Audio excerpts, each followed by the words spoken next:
tema dessa mensagem é dispõe-te. Dispõe-te agora.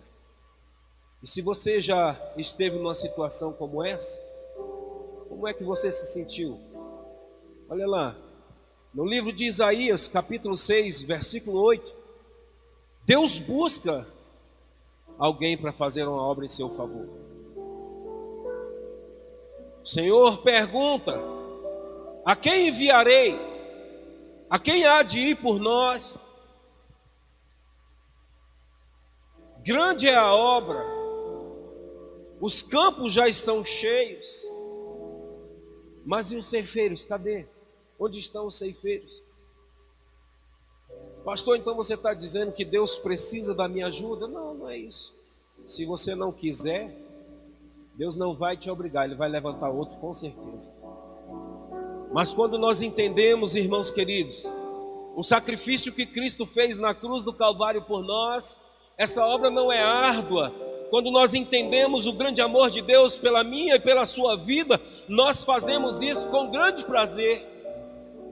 Então o texto, versículo 1 diz: levanta-te, resplandece, porque já vem a tua luz e a glória do Senhor vai nascendo sobre ti.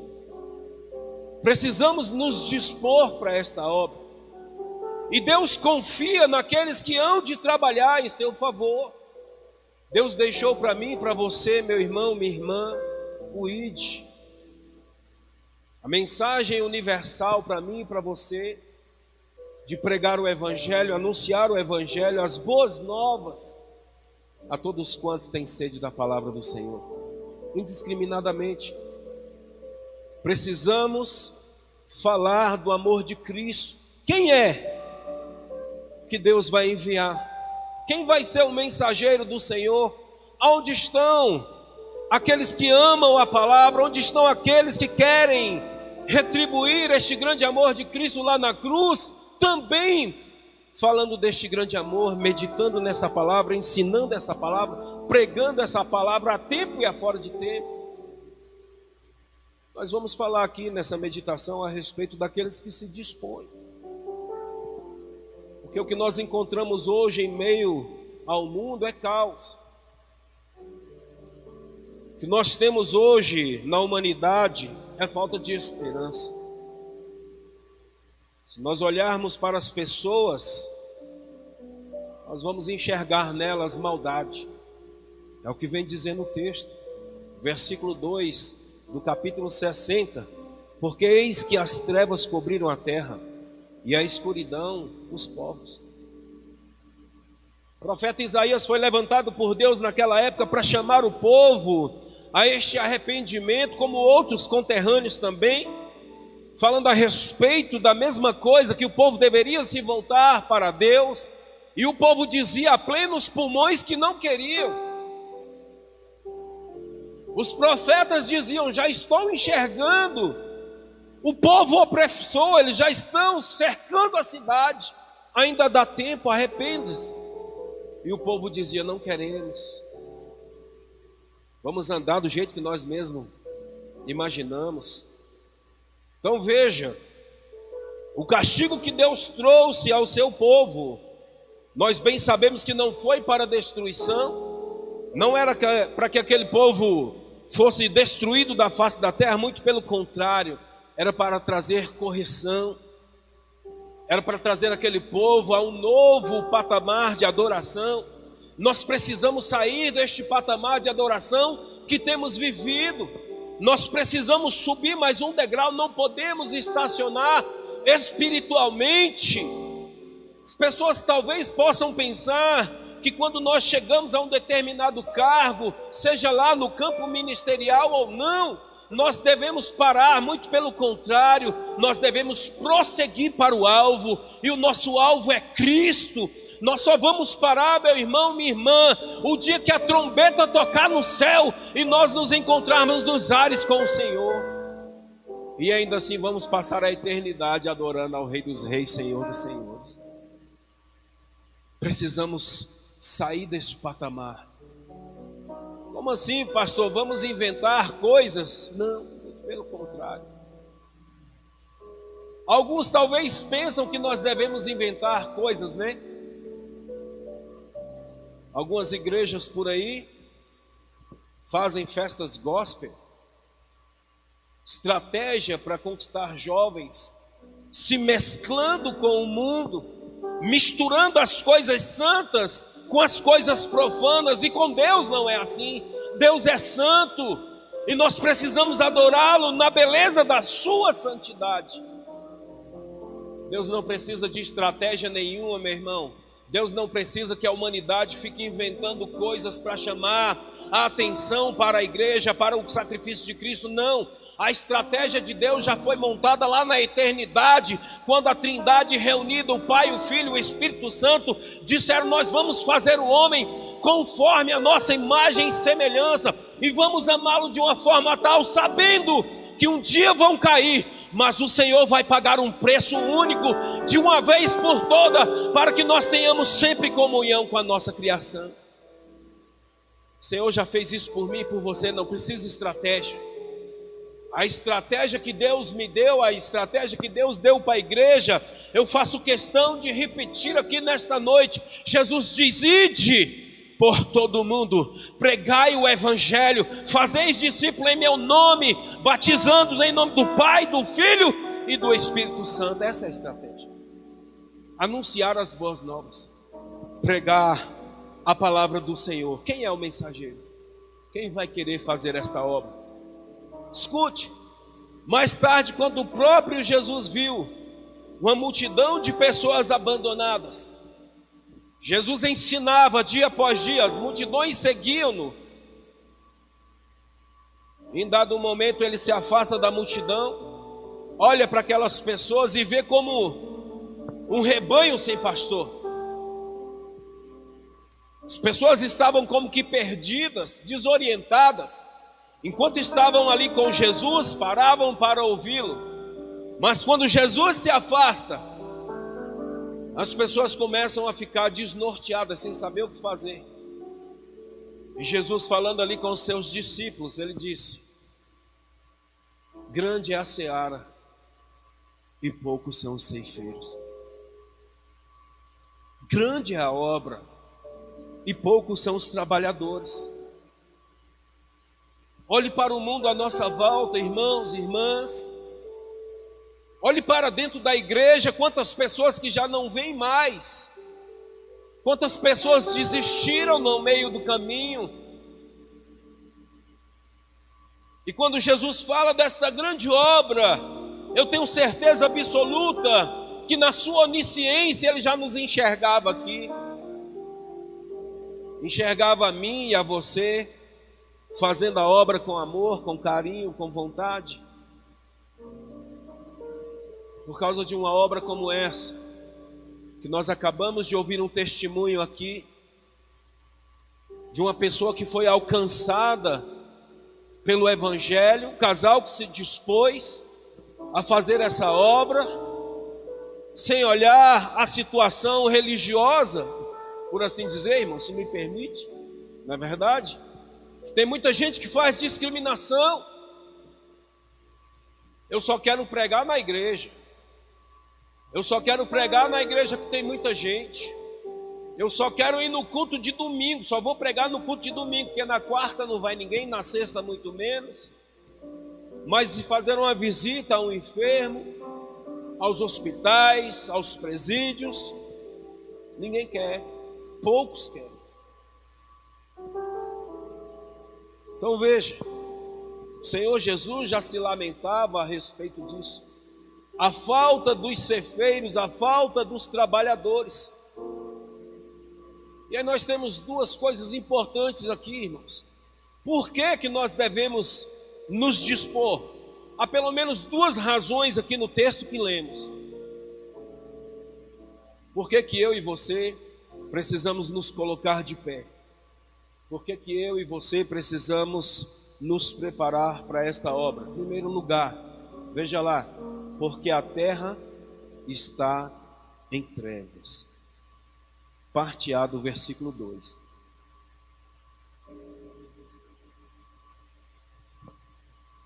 A terra está em trevas. O mundo está um caos. Pessoas blasfemam do nome de Deus à vontade. Brincam com o nome de Deus à vontade. Como falei antes, quando olhamos para as pessoas, parece que não há mais esperança. E o texto diz, olha, porque eis que as trevas cobriram a terra. O maligno tem avançado de forma espantosa. Nós deixamos de avançar. O cristianismo deixou de avançar. E quando eu falo de cristianismo, não estou falando só dos evangélicos, não. Estou falando de católicos e evangélicos. Pasmem se quiserem, mas a religião que mais cresce no mundo hoje é o islamismo. O islamismo está crescendo assustadoramente. Já falei isso aqui várias vezes, repito hoje.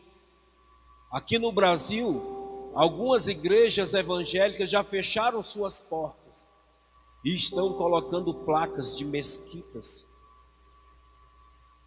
O islamismo está crescendo de uma forma tão grande, assustadora, que estão dando cursos de árabe para que as pessoas consigam ler o seu manual de instrução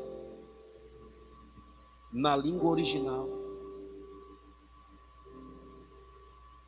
E nós temos o nosso manual de instrução na nossa língua.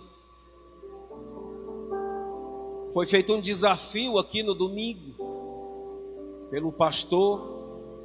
Quem gostaria de ler a Bíblia em um ano? Ele teve que insistir para alguém vir à frente para ler a Bíblia.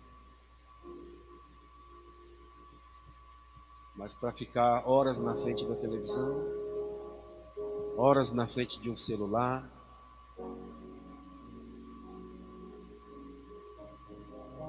horas e horas lendo livros de literatura secular.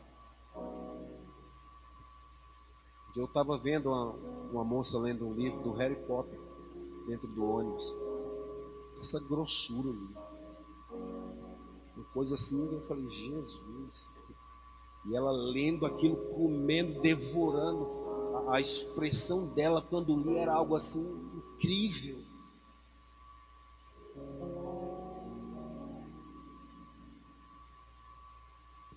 E a gente encontra as Bíblias perdidas dentro da igreja, que estão ali na secretaria e que os donos nunca vêm buscar. O mundo está em trevas. A Bíblia diz que o mundo jaz no maligno. A palavra jaz aqui significa embalado nos braços do maligno. Essa é a situação que o mundo está. Por isso precisamos nos dispor. Você acha que Jesus te chamou para ficar sentado no banco? Você acha que Jesus te chamou para vir aos cultos? Somente aos cultos de terça, quarta, quinta, sexta, sábado, domingo? Terminou o culto, vai para casa, está tudo certo, é só isso? Não. Nós temos um motivo. O mundo jaz no maligno. Segunda razão que nós temos, veja bem, é porque os povos estão na escuridão. O mundo já está em trevas e agora o povo também está em escuridão. O povo já não consegue enxergar a luz. Veja bem, o versículo 2 fala dos povos que estão em escuridão, vivendo em trevas. E o homem que está distante de Deus, ele realmente está sem luz. Era o que estava acontecendo com o povo de Deus nessa passagem bíblica. Chamando a atenção para que voltassem à adoração verdadeira, e o povo continuava dizendo, não queremos, não vamos voltar. É melhor ouvir o profeta aqui que diz que rapidinho nós seremos libertos. É melhor ouvir as palavras doces que vêm ao meu ouvido, que vão satisfazer o meu ego. É melhor eu ir para um culto e ouvir que Deus tem grande bênção para dar para a minha vida, do que ouvir uma palavra de conserto, do que ouvir Deus falando: olha, você precisa se consertar, você precisa voltar à verdadeira adoração. O povo não queria ouvir a palavra do profeta verdadeiro. E por isso o povo estava em densas trevas. Jesus nos chamou, meu irmão, para essa missão. O mundo jaz no maligno, e quem é que vai anunciar as boas novas? Como eles ouvirão, se não há quem pregue? Como é que ouvirão a respeito da palavra do Senhor? Aí vem a pergunta: já entendemos que o mundo está em trevas e o povo na escuridão, então quem pode dispor-se para essa obra? Em primeiro lugar, aquele que tem a luz de Deus. Veja lá, irmãos, primeira epístola de Pedro, capítulo 2, versículo 9, diz assim, mas vós sois a geração eleita, o sacerdócio real, a nação santa, o povo adquirido, para que anuncieis as virtudes daquele que vos chamou das trevas para a sua maravilhosa luz. E esse texto ele é autoexplicativo, ele vai te dizer por que Deus te chamou. Querer pegar um trecho desse versículo e dizer: nós somos a nação santa, o sacerdócio real, bacana, muito bonito. Não, mas escute, lá no texto ele diz o seguinte: é um povo, um sacerdócio real, nação santa, povo adquirido, para quê? Está lá o motivo, para que anuncieis as virtudes daquele que vos chamou das trevas para a sua maravilhosa luz. O que nós precisamos entender com esse texto aqui, irmãos? Que a minha e a sua missão é anunciar Jesus. A minha e a sua missão é apontar para Cristo.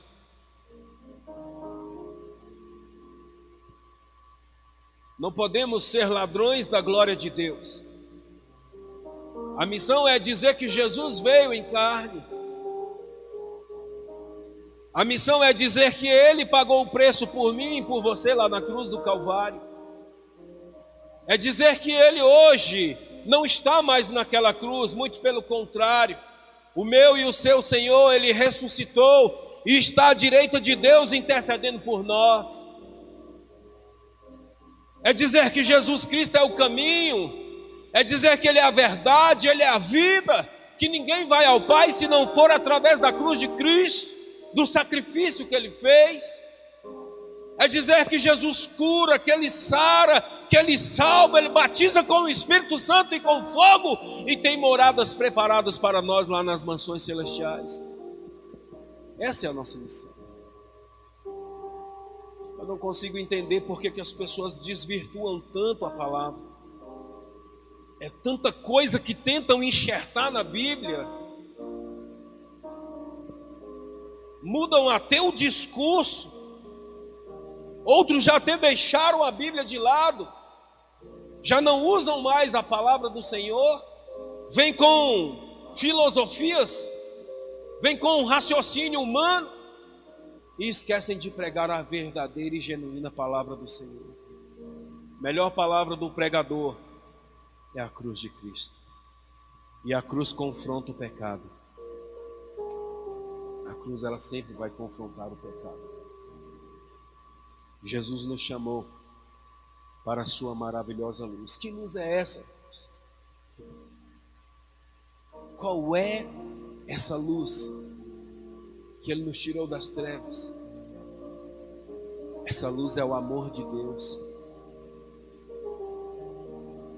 João capítulo 3, versículo 16, um texto que todo mundo conhece de cor e salteado. Um amor tão imenso, um amor tão grande que nós não podemos mensurar, que Ele nos amou de tal maneira que deu o seu Filho para pagar o meu preço e o seu preço. Sem esse amor, queridos, sem o amor de Deus nos nossos corações, nós nunca vamos entender o sacrifício de Cristo, muito menos entender a dificuldade do nosso irmão. Iniciei essa palavra hoje falando a respeito de como você se sentiria, e se você já se sentiu, é claro, se já passou por isso, quando pede ajuda para alguém, sabendo que aquela pessoa pode te ajudar, e ele não lhe estende a mão. Como que será esse sentimento, irmãos? Então é só através do amor de Cristo. Veja, quem não tem o amor, não tem essa luz.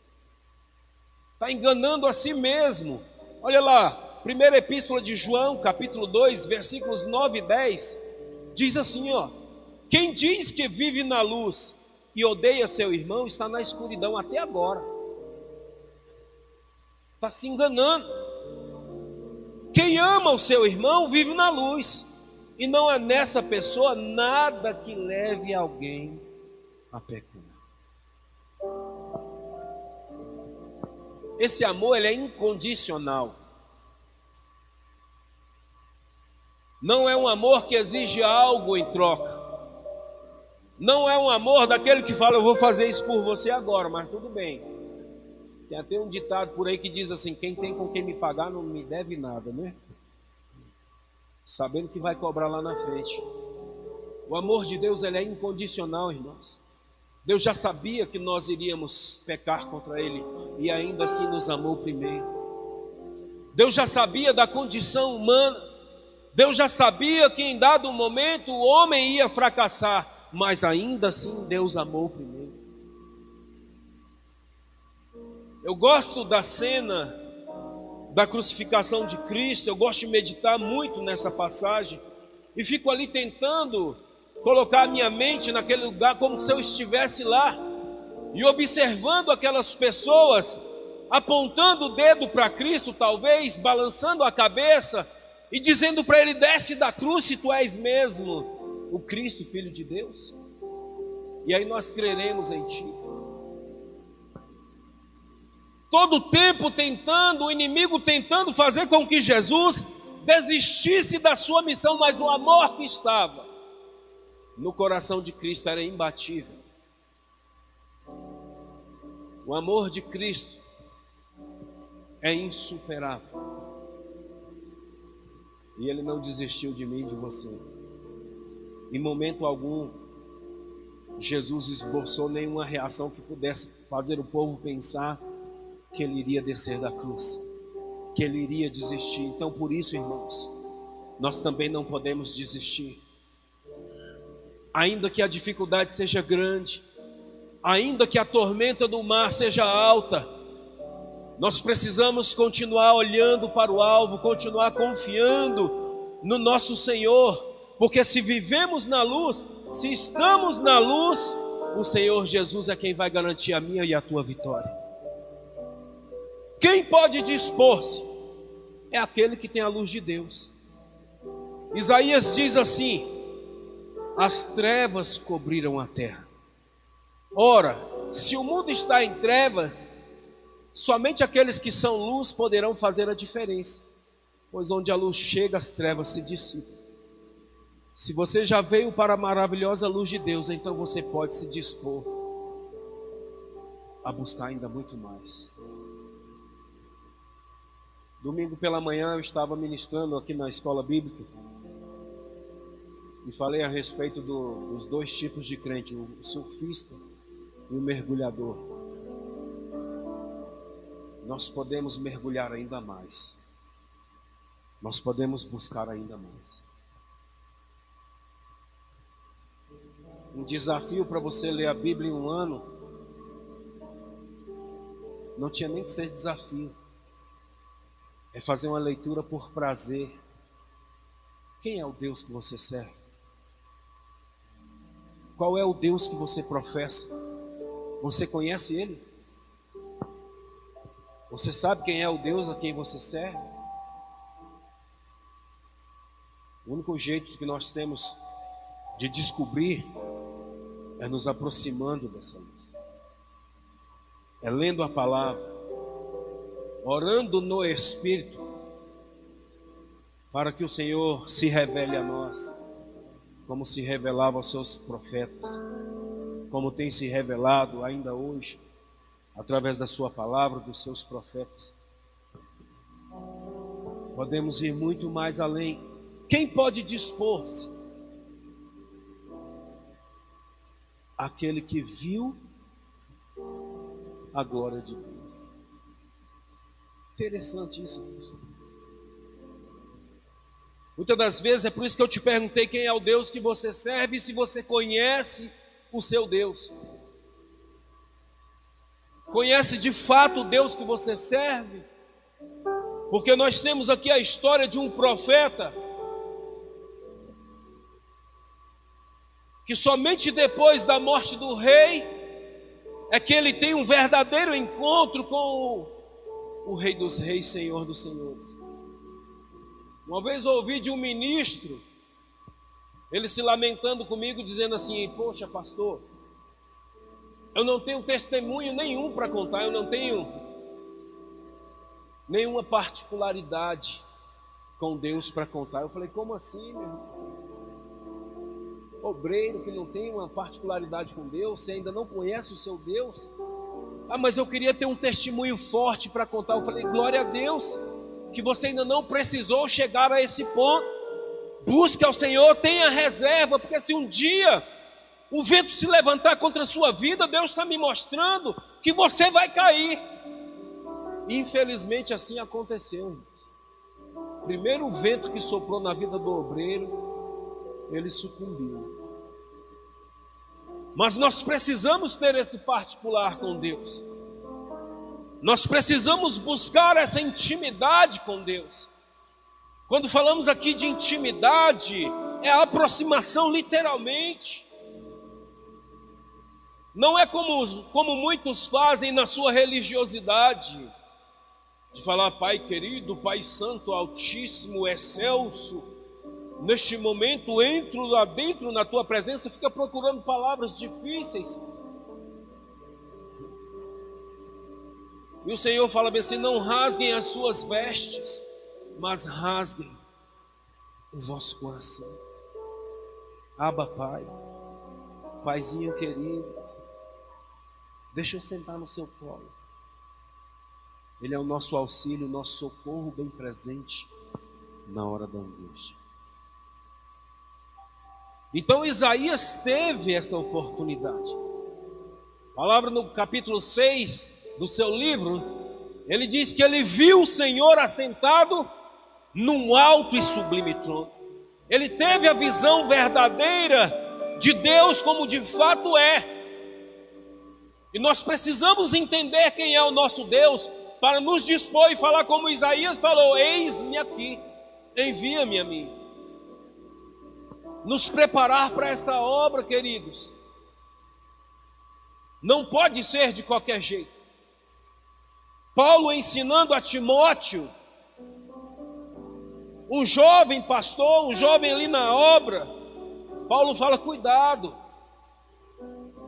não vá colocando a mão na cabeça de qualquer um e ungindo obreiros. Cuidado para não formar obreiros neófitos. Precisamos ter profundidade na palavra, precisamos ter conhecimento na palavra. Por isso a Bíblia fala que o povo é destruído porque lhe falta conhecimento.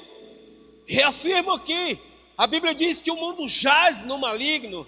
Por que o mundo está em trevas, irmãos? Por que os povos estão mergulhados em densas trevas? Porque não têm conhecimento da verdade.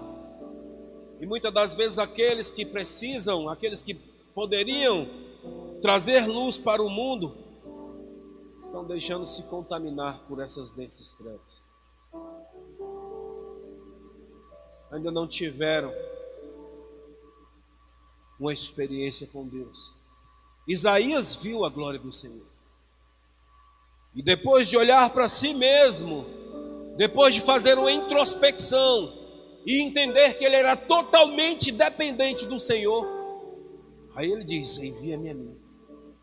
Eis-me. Quem pode se dispor para essa obra, irmãos? Quem pode andar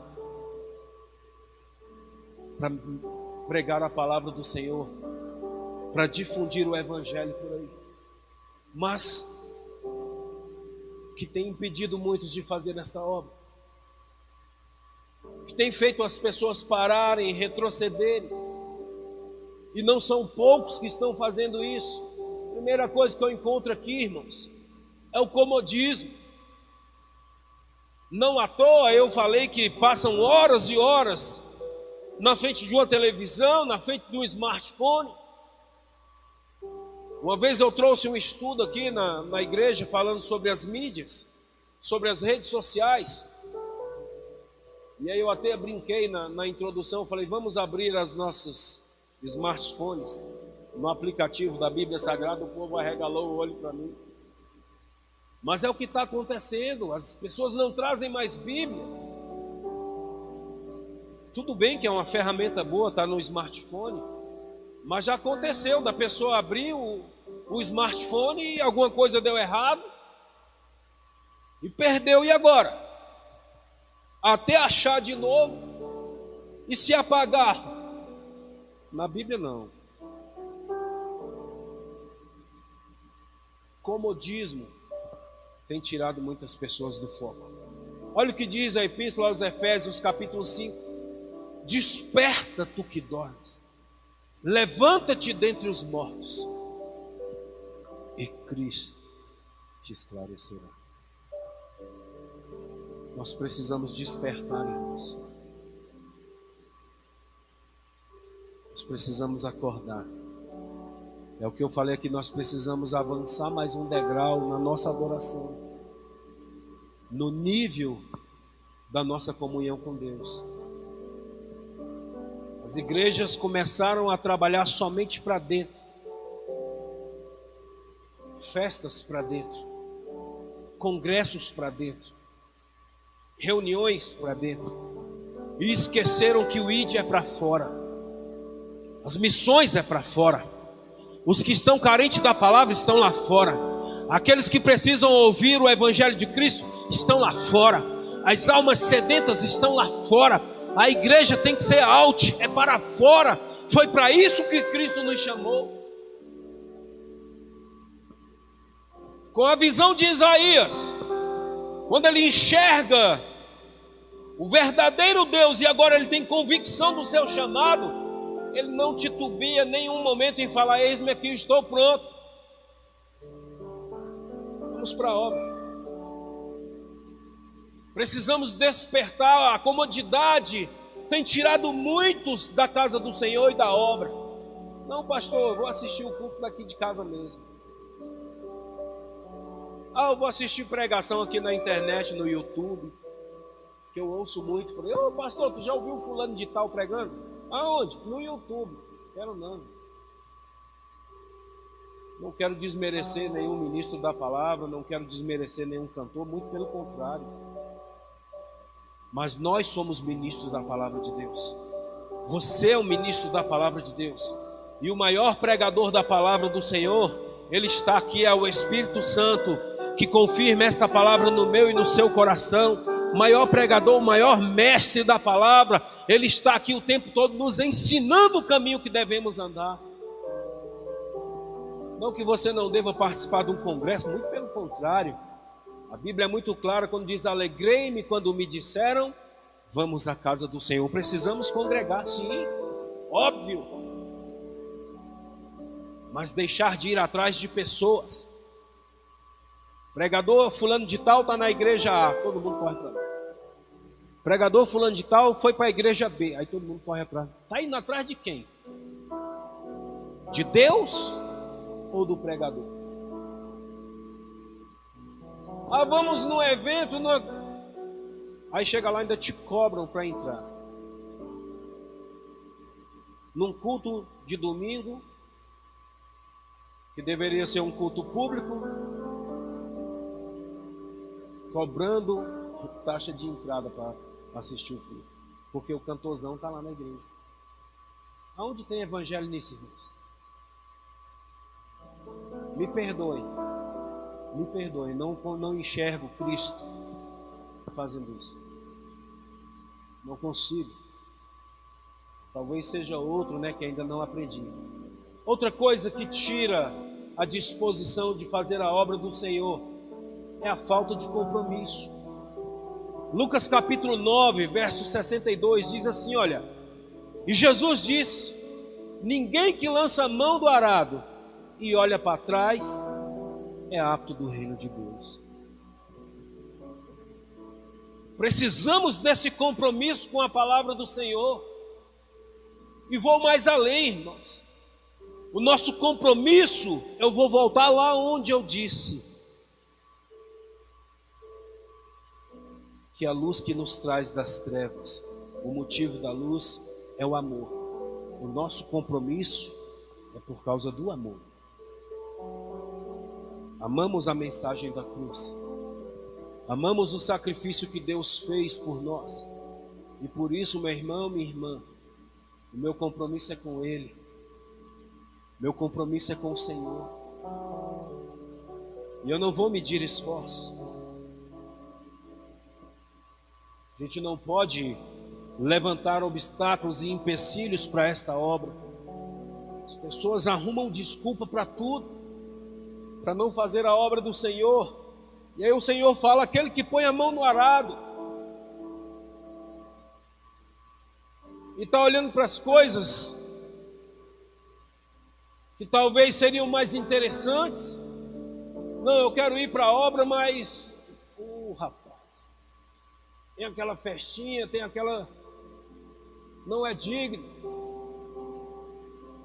Como eu citei aqui, Jesus em momento nenhum desistiu de nós. Em momento nenhum Jesus titubeou em seu pensamento e abandonar o projeto de chegar até a cruz e dizer: está consumado. Não. Ele foi fiel ao seu propósito até o fim. E nós precisamos também ser fiéis até o fim.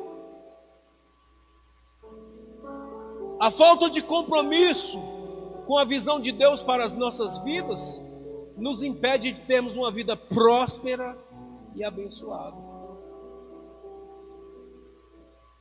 E quando eu falo aqui de prosperidade, meu irmão, não estou falando só de bens materiais, não. Em primeiro lugar, eu foco as bênçãos espirituais. Ter uma visão de Deus, ter essa comunhão com Deus. O crente que tem a comunhão com Deus, o rosto dele resplandece. Ainda que esteja passando por dificuldades seculares, financeiras, na saúde, ele tem a certeza e a convicção que Cristo está com ele o tempo todo. Jesus nunca nos abandona. O que impede a disposição, irmãos? Olha lá, a falta de unção. A unção é a capacitação para uma tarefa, e essa tarefa é anunciar o reino de Deus. Veja o que diz Eclesiastes 9:10. Tudo o que você tiver de fazer, faça o melhor que puder. Aquilo que Deus colocou na sua mão, o cajado que Deus colocou na sua mão, é para você usar com maestria. É como um ensaio da orquestra. Tem que ter ensaios assíduos. A nota tem que estar exatamente afinada. O instrumento tem que estar afinado.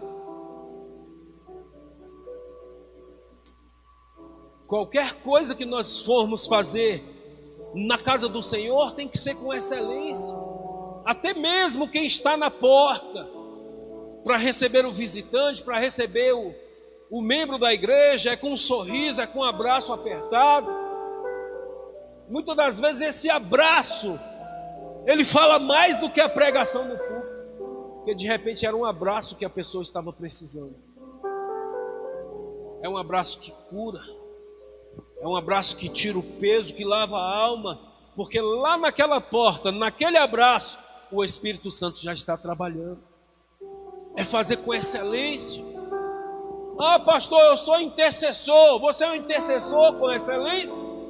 Ou acha que ser intercessor é simplesmente ficar de pé num determinado canto da igreja com a mão levantada, fazendo movimentos com os lábios como quem está balbuciando alguma coisa, para que as pessoas olhem para mim, para você, dizendo: olha lá, o irmão está intercedendo. Não. É pagar preço de oração, irmãos. É jejum e oração. É clamar com a alma. A Bíblia diz: suportar as cargas, levai as cargas uns dos outros. E muitas das vezes o intercessor de verdade, ele sente a aflição e a angústia por aquele que ele está intercedendo. É assim. E para isso nós precisamos de quê? Unção. Como vamos conseguir essa unção, irmãos? Com a proximidade de Cristo, deixando o Espírito trabalhar na minha e na sua vida. É assim que chegamos, aleluias, nesta unção. Outra coisa, olha, Deus espera que cada um de nós estejamos dispostos até mesmo agora, até mesmo para sermos mais abençoados do que somos hoje. Jesus sempre perguntou às pessoas: queres ficar são? Hoje, Ele também pergunta: você está disposto a sair da situação que prende e receber sobre a sua cabeça o resplendor da minha glória? O que é que tem te prendido, irmãos? O mundo está no caos. Domingo pela manhã, eu falei a respeito de uma suposta queda de braço, uma figura que eu tenho nos meus slides, de uma suposta queda de braço entre Satanás e Deus. Como que se Satanás tivesse força, poderio para chegar numa bancada e disputar força com Deus. Está sendo distribuído aí nas mídias, nas redes sociais, que uma das escolas de samba colocou um dos enredos lá em que Satanás humilhava Jesus, arrastava Jesus, pisava na cabeça dele. Assim está o mundo. A que ponto chegamos? A blasfêmia chegou a um ponto tal em que as pessoas não têm mais temor pela santa palavra do Senhor. As pessoas riem e debocham do nosso Senhor e Salvador Jesus Cristo. Por isso o profeta Isaías diz: porque eis que as trevas cobriram a terra e a escuridão os povos. O povo está cego. O povo está brincando com aquele que tem poder de lançar a alma no inferno. O povo está brincando com o nome de Deus. Aonde é que podemos imaginar? Isso é inimaginável para um crente verdadeiro, para aquele que conhece o seu Senhor e Salvador, para aquele que sabe que o Todo-Poderoso é Cristo. Isso é inimaginável. Satanás querer medir forças com Cristo. E o que é pior, irmãos, tem pessoas que se levantam e aplaudem. Por quê, pastor? Porque passam horas a fio na frente de uma televisão. Porque passam horas a fio na frente de um telefone, de um smartphone, mas não lê a palavra, mas não passa meia hora meditando na palavra, mas não tem coragem de ler a Bíblia toda de Gênesis a Apocalipse, mas não tem coragem de vir a um curso, a um seminário teológico, para aprender um pouco mais. Ah, mas eu já sou pastor, não vou sentar para... Meu irmão, nós somos eternos aprendizes. O nosso pastor é Cristo, o nosso mestre é Cristo, e quanto mais nós aprendermos com Ele, mais seremos semelhantes a Ele.